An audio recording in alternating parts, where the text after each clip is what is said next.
சொந்தம் இருக்க தனியாக்கி போனாளே, பிரிவாலே நானும் வாட வழிகாட்டி போனாளே.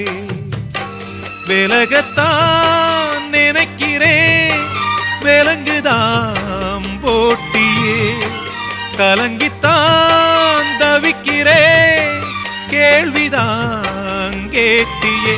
துன்பம் என்னென்ன வந்தா என்ன, சோகம் என் வீட்டை சூழ்ந்தா என்ன, உன்னோட ஆசைய நிறைவேத்தி காட்டுவேன்.